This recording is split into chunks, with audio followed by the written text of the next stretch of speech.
De retour dans l'Africa Newsroom, ils sont toujours avec nous, nos éditorialistes Nadia Alamarkbi, Gemal Taleb et Jean-Marie Bitomo. Et tout de suite, c'est le dossier du jour.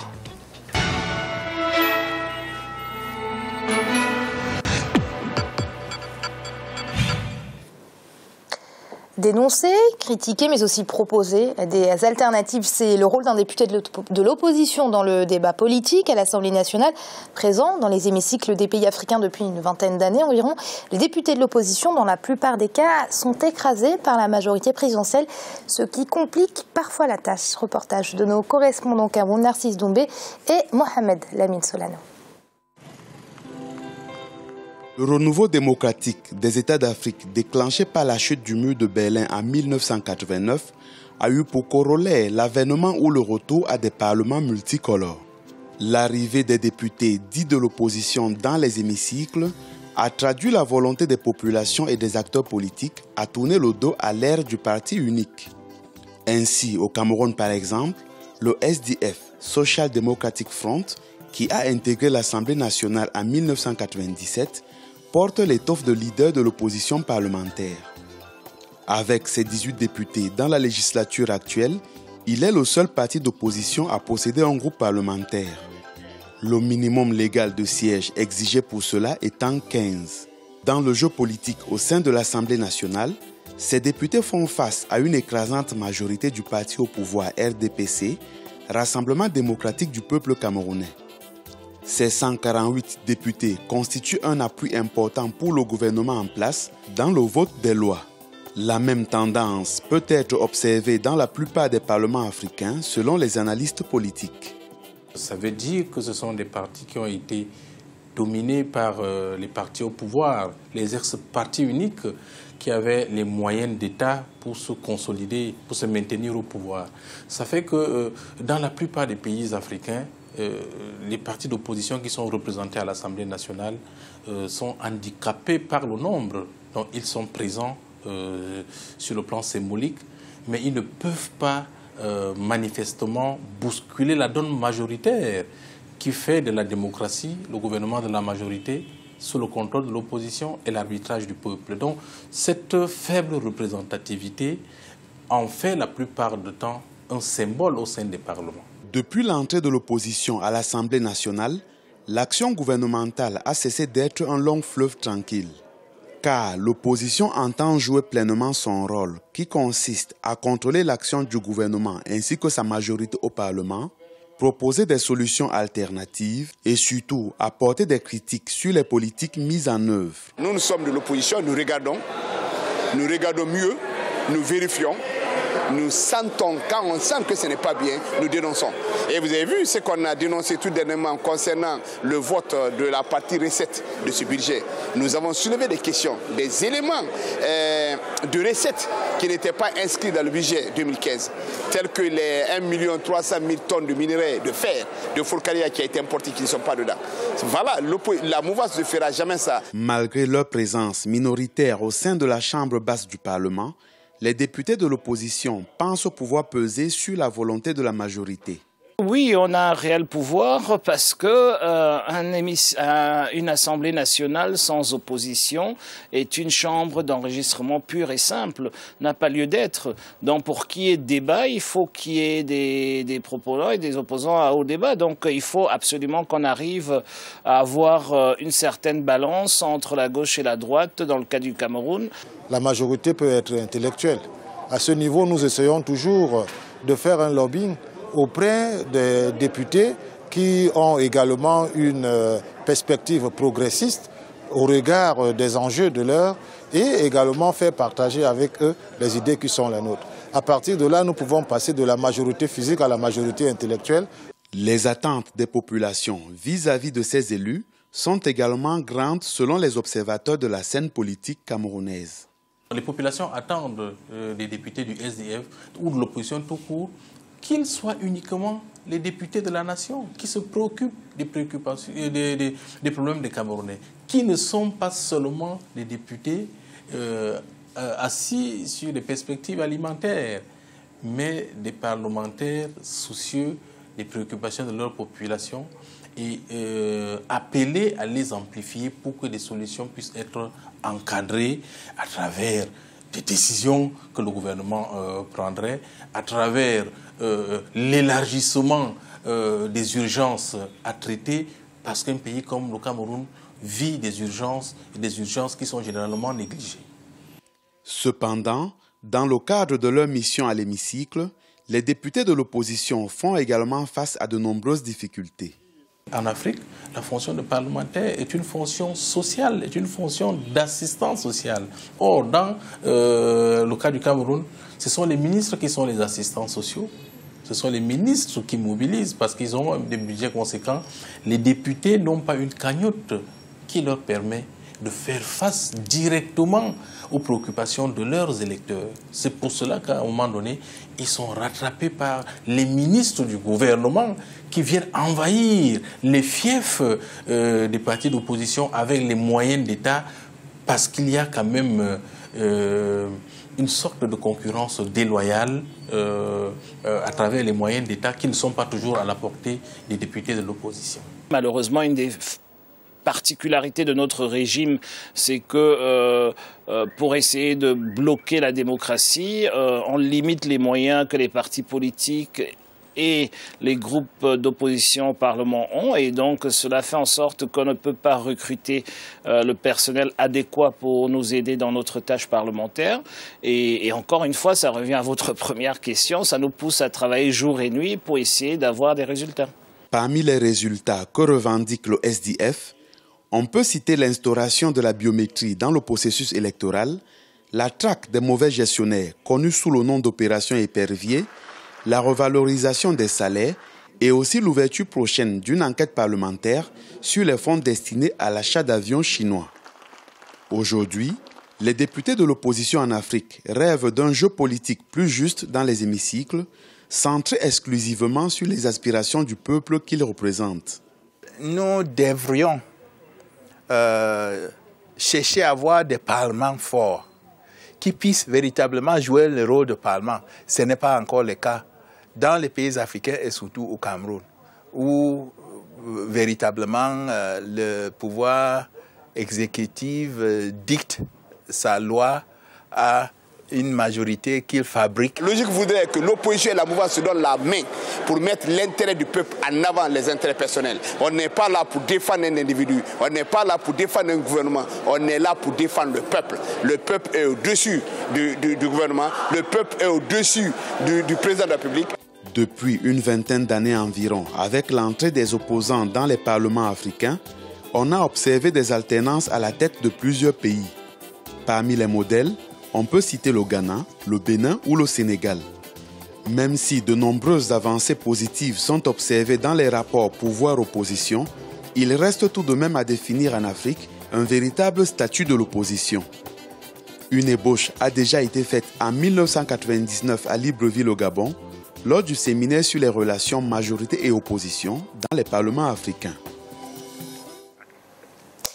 Jamal, un analyste politique dans le sujet que nous venons de voir parle de symbole pour qualifier les députés de l'opposition.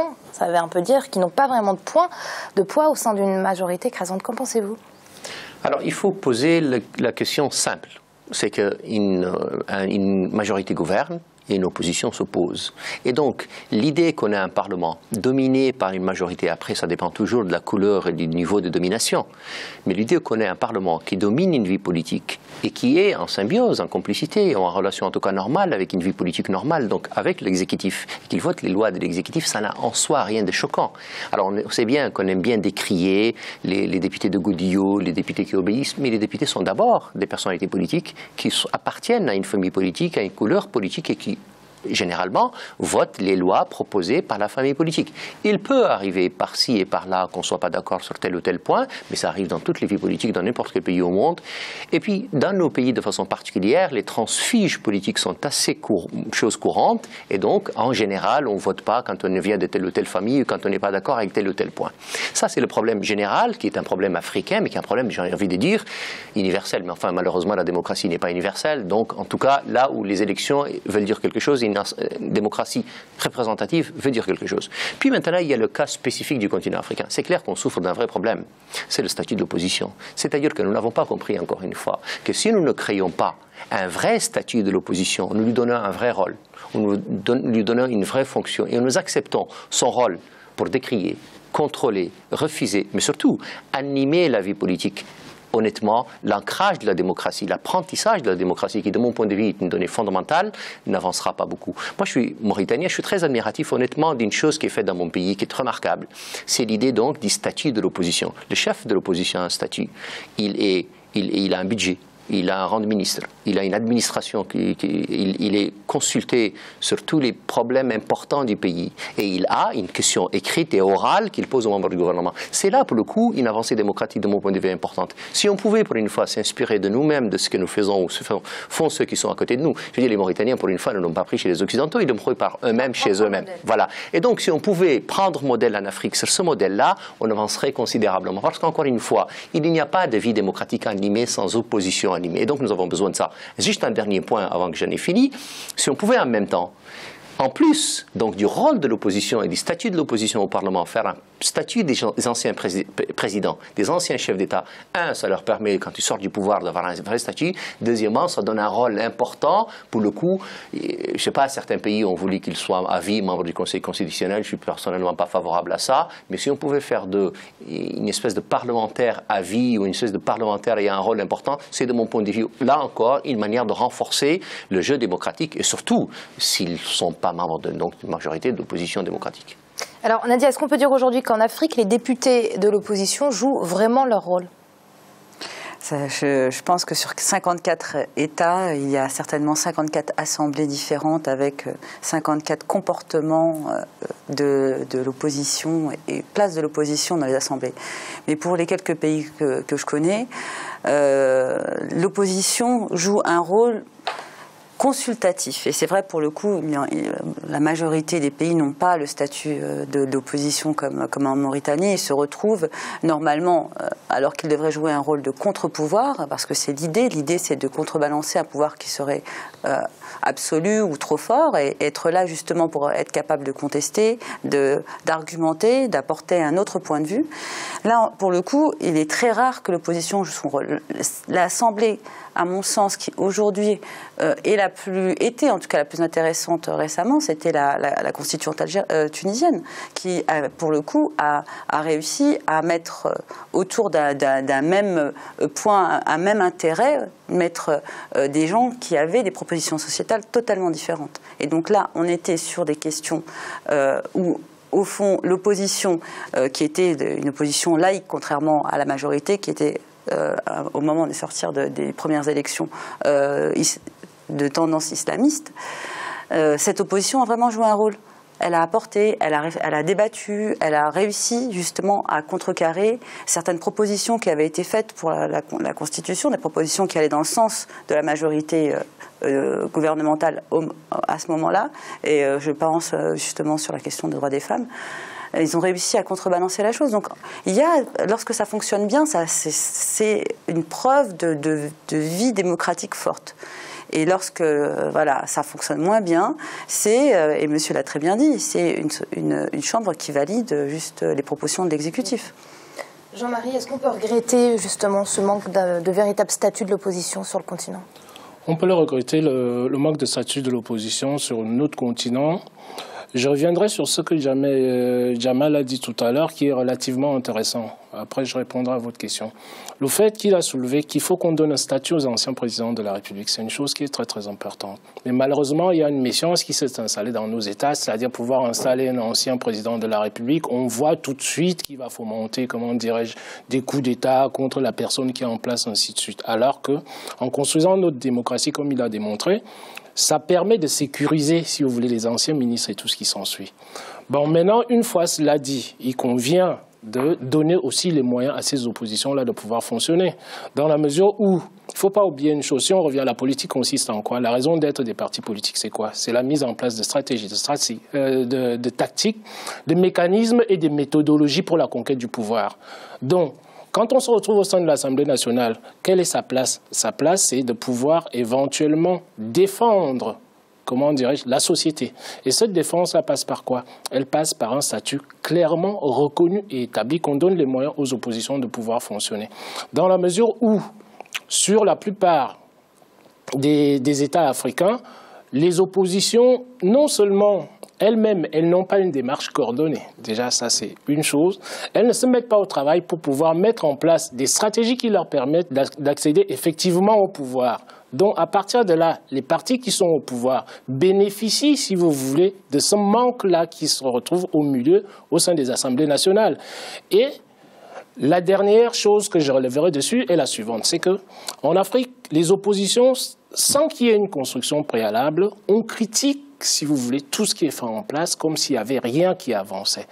Nos oppositions, la plupart du temps, comme ce sont des oppositions qui sont là uniquement, la conquête du pouvoir devient quoi? C'est pour pouvoir se nourrir soi-même. Il faut être clair là-dessus, pouvoir se nourrir soi-même. Mais quelle est la stratégie politique qu'on a bâtie pour l'amélioration du bien-être collectif? Je ne la vois pas généralement, si vous voulez, dans nos assemblées. C'est qu'à partir de là, il y a le rôle de l'opposition. Ces oppositions-là sont à construire. Déjà, dans un premier temps, il faut que cette construction-là soit faite au niveau organisationnel, qu'elle soit faite au niveau politique, au niveau des projets qui sont mis en place, chose qu'on trouve très très peu dans les oppositions africaines. Mais de l'autre côté, il faudrait bien que les pouvoirs qui sont en place puissent donner la faculté et la capacité réelle aux oppositions de pouvoir fonctionner. Donc ça vient des deux côtés. Il y a un problème au niveau de l'opposition elle-même. Il y a un problème des deux côtés. Du côté de l'opposition, c'est qu'il n'y a pas de proposition réelle. Alors que quand on est là dans le rôle de l'opposition, quand on va dans une assemblée, c'est quoi la place de l'opposition? La place de l'opposition, c'est pouvoir créer des contre-pouvoirs dans la société, au sein de la société politique elle-même. Ensuite, dans la société civile. Dans un second temps, c'est de pouvoir avoir un jugement critique, mais qui soit équilibré des réalisations qui sont faites par le pouvoir qui est en place. Et cet équilibre-là n'existe jamais. Et enfin, ils ont la capacité de pouvoir influer sur le fonctionnement de l'hémicycle, c'est-à-dire du Parlement, par le biais de quoi? Par le biais des amendements. Mais ces amendements-là, étant donné que le parti politique qui est en place a généralement une majorité qui frise dans les 75 à 80%. Et effectivement, dans ce cadre-là, la voix de l'opposition est relativement inaudible. Jamal, on peut regretter ce manque d'organisation de l'opposition sur le continent? Oui, c'est évident. Enfin, on regrette tellement de manque d'organisation de beaucoup de choses, pas que l'opposition. Et puis après tout, l'opposition est à l'image de tout le reste. Il ne faut pas se voiler la face. Un Parlement, c'est important. Une vie politique, une vie démocratique est importante. Et nous avons donc dans nos pays d'Afrique, très souvent, et de plus en plus, c'est de plus en plus le cas, contrairement à ce qui répandit souvent, des démocraties jeunes qui se construisent et qui se font dans le temps. Elles ont des acquis. Elles ont des acquis sur ce qui s'est fait ailleurs. Elles ont des acquis sur elles-mêmes, parce que c'est des sociétés, des classes moyennes qui se développent de plus en plus, et on a donc une classe politique de plus en plus de bon niveau. Après, on se dit les choses. Une opposition, des députés de l'opposition n'ont généralement pas trop de pouvoir. Et donc, quels que soient d'ailleurs les pays, vous savez, aux États-Unis, il y a 100 sénateurs. 100 sénateurs, ça leur donne un pouvoir réel. C'est-à-dire que c'est un pays de 400 millions d'habitants, vous avez 100 sénateurs, un sénateur par État. Et donc, vous avez 2 sénateurs par État. Et donc, vous avez donc un pouvoir réel du Sénat. Mais quand vous êtes 42 sénateurs de l'opposition, vous avez un pouvoir marginal. Sauf que l'organisation des pouvoirs politiques aux États-Unis a donné un pouvoir supplémentaire au Sénat plus important.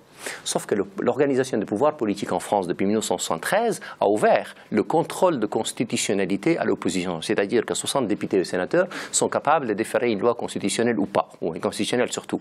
Et c'est ce pouvoir-là qui très souvent dans nos démocraties, dans nos jeunes démocraties, nous ne l'avons pas pris. Moi je dis toujours sur ce plateau que nous avons l'habitude de prendre chez les Occidentaux, chez les Européens en particulier, ce qui ne marche pas bien. Et on nous met toujours de côté ce qui peut marcher. Et donc, nous avons là des exemples de démocratie. Parce que ce qui est intéressant chez les Européens, c'est la démocratie. C'est la vie démocratique. Et donc, comme la vie démocratique est riche, intéressante, et comme elle est dynamique, on peut s'inspirer un tout petit peu de cela. Donc, nous pouvons faire un vrai statut de l'opposition. Nous pouvons ouvrir, encore une fois, la saisine du Conseil constitutionnel aux opposants. On peut leur donner un pouvoir de contrôle plus élargi, d'investigation plus élargi. On peut faire des commissions de contrôle, d'orientation, de supervision dirigées par l'opposition. On peut donner, à l'image d'ailleurs de ce qui se fait ailleurs, la commission des finances ou la commission de contrôle aux membres de l'opposition, et à ce moment-là, vous le valorisez à un Parlement dans son ensemble et l'opposition en son sein. C'est-à-dire qu'ils n'auront pas l'impression d'être des députés de l'opposition, souvent pas très nombreux, j'étais dans un coin inutile. C'est la démocratie qui gagne dans tout cela.